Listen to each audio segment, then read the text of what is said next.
It's Tom here on the behalf of Indie Structural Productions once again. This is a relic from beyond this YouTube channel. 12 years later, I am going to do some work on this to get it into a great playing order for my niece.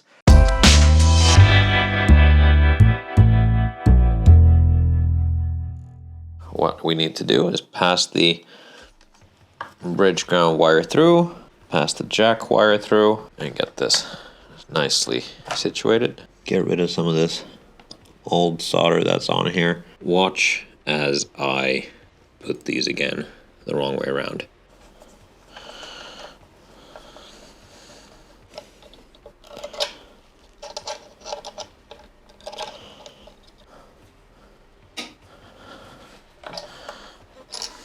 Right.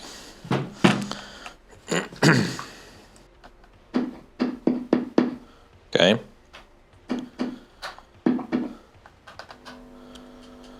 I wonder if this pickup is toast, because everything should work.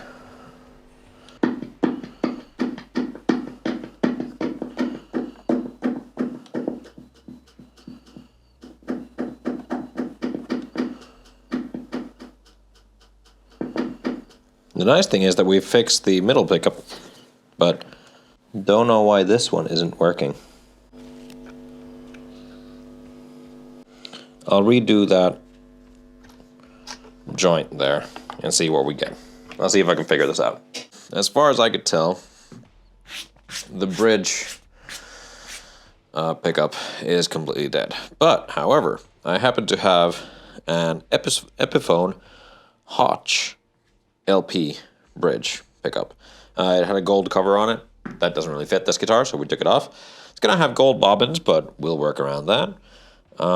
Need to extend the wires, as they are short as hell. Need to clean up all the wax from the wax potting, wrap it, and then, hopefully, this will be ever so slightly better. So this has 3 random pickups in it now. It has the Westone LP knockoff pickup in the neck, the original single coil from this original, whatever this was, made by whoever, Strat, and then in the bridge position, it's going to have a Epiphone LP bridge pickup.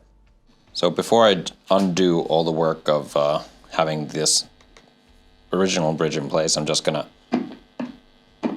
neck works, neck and middle, middle, middle, and yep, and bridge.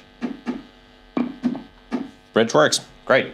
So let's get that in place. I had to test this as well just to make sure that it wasn't the switch that was broken, but it was indeed the pickup itself. So without further ado, okay.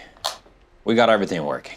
What I also did was I used a little bit of Mirka Marlon Total to kind of just take that shine off of the pickup bobbins, because it didn't really match. And at the same time, it took off the gold on the screws there. So yeah, now it looks a little more uniform. Right, so I guess we can bolt this down or screw this pick guard down.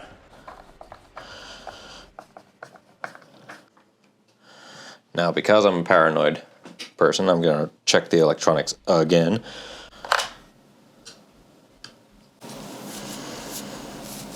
All right, time for me to undo all the screws.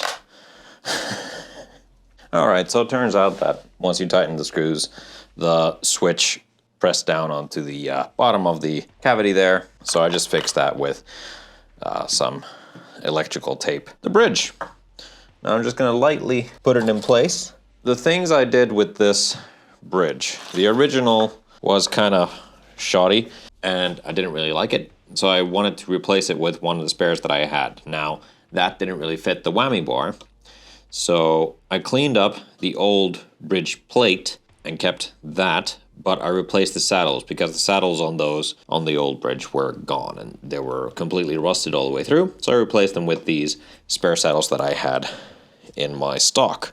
Now, this guitar had been, well, the first time around when I first did the refinish on it, it had been in a garage, just lumped in with a bunch of other stuff. And this time, I believe it was in a shed outside. So there was rust and everything else. And that could very well be one of the reasons why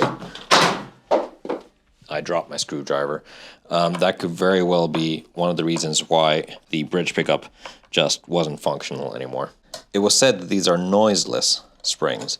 So I'm actually very much looking forward to hearing how these function, if they really are noiseless, or whether that's just a bunch of marketing mumbo jumbo. Right, let's tighten her up. They probably have some sort of coating, which is why they don't ring. Opening these up. Oh, I haven't tightened those. Oh wait, no I have. I have tightened them. Gonna be, oh actually, let's put the strap buttons. Now I had excess strap buttons. These strap buttons are from the Epiphone 335 ESs that I customized for Samo Hobbit. He wanted just the buttons for strap locks, Schaller strap locks, so I got those, and I'm left with these. So I'm gonna be putting some Epiphone 335 ES strap buttons on this, which now that it has an Epiphone LP bridge pickup isn't that weird. Previous strap buttons that this did have were twisted, rusted all the way through, and just nasty. So getting ready to put the neck in place, but I'm gonna put a shim in there, and I'm gonna use this Christmas card that I got in the mail, and I'm gonna use the heel plate as a form of template. Now, very common with Strats and stuff to have a little shim at the back of the neck pocket, just to kind of ever so slightly lift up the neck there. And that is perfect. Time to put in the tuners. Yeah.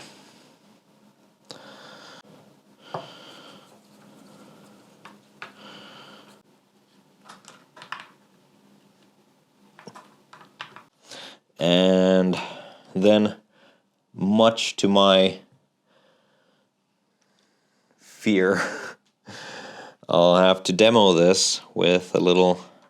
This morning I compiled a little medley consisting of Metallica songs that I need to learn how to play. As a point of reference, I never learned to play any Metallica or Iron Maiden or Led Zeppelin or Black Sabbath or any of the usual stuff that, you know, a somewhat rock and metal person who plays guitar. I'm not a guitarist, so I'm not saying I'm a guitarist. A person who would play guitar would learn. No. First song I fully learned was Hyperdrive by Devin Townsend, closely followed by Decode by Paramore, then bits and bops from here and there, but like, no, none of the classic things that most people would learn to play. I was more interested in learning to play songs that I liked. Now, I did, after all, decide to go with NYXL 10 to 46s. The gauge is great, and because they're NYXLs, also last a little bit longer. First, we're going to start with the silver and the purple. I'm just going to poke all these through first.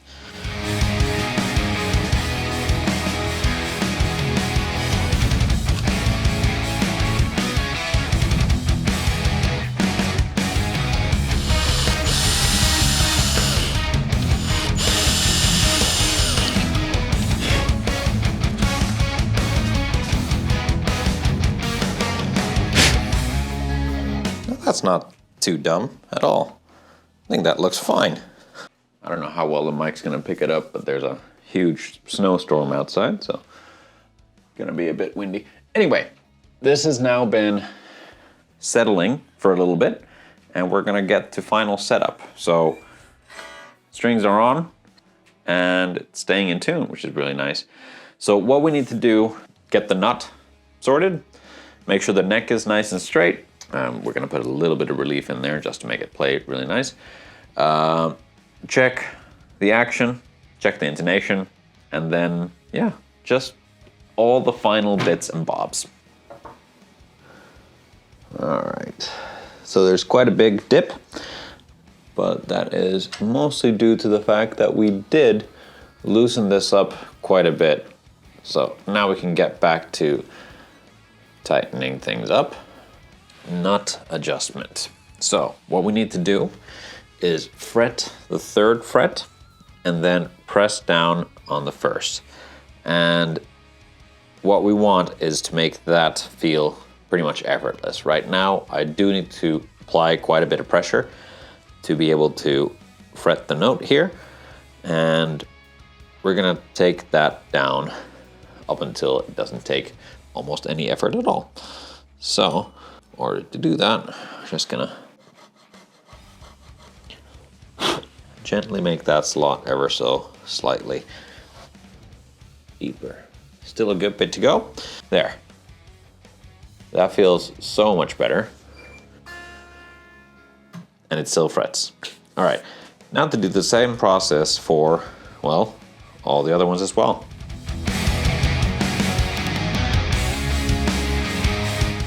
Need to do intonation from the playing position, tune the note, and then an octave above, then move the saddles back or forth.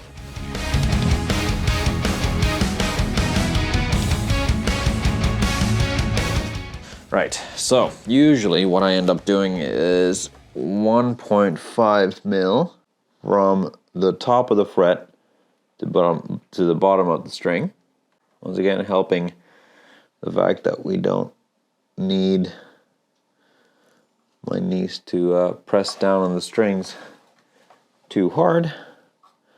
We want to make this whole guitar playing thing as easy and comfortable as possible. Might as well do pickup height, and I set these so that there's, by fretting the last fret and 2 mil or top of the pole piece to the bottom of the string.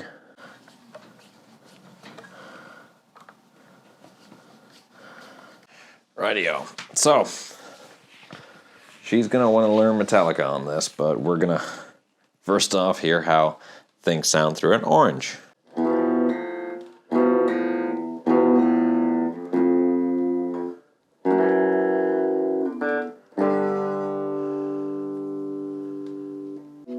The Epiphone pickup actually has a good bit of bite to it. So 2nd position,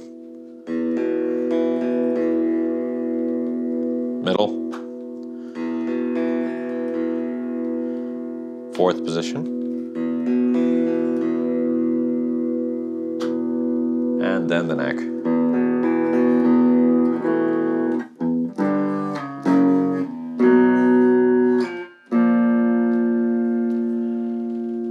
Need to do a proper test, of course. So yeah, need to do a proper test on the DAW, of course, but now we are at full gain, and it's quiet. All right, let's go give this a proper test spin, shall we? I'm fairly happy with how that went. And let's also get some close-ups so you see what's up.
That was all kinds of awful. So let me pause that and get my glasses, and let's wrap this all up. Without a doubt, certain that my niece will probably do a much better job at playing some Metallica songs than I did right now. But that being said, I am very pleased with this guitar and how it turned out, and oddly enough, how it sounds through the Neural DSP plugins. It sounds really, really great, and I can't expect anything less from plugging into an amp. There are a couple of things about it that make it very quirky, and not the greatest guitar in the world, but definitely for a beginner to start learning on. I'm pretty sure that this will more than tick a lot of the boxes. I am happy, I am pleased, and I cannot wait to see what my niece comes up with this guitar. And I hope that she will enjoy playing it. I enjoyed working on it. And yeah, Merry Christmas, one and all. This video will come out way past Christmas, probably already January by now. I don't know. You probably know, seeing as you're watching it whenever you're watching it. But thank you very much for joining. This was a lot of fun. I'm gonna pack this up, make sure that everything is free of my fingerprints and stuff like that, and pack it in a nice gig bag, put a little bow tie on it, and give it to my niece for Christmas. So, thank you. Hit like, comment down below, subscribe, clang the bell, stuff like that, the usual things, and I'll see you guys in the next video. Bye.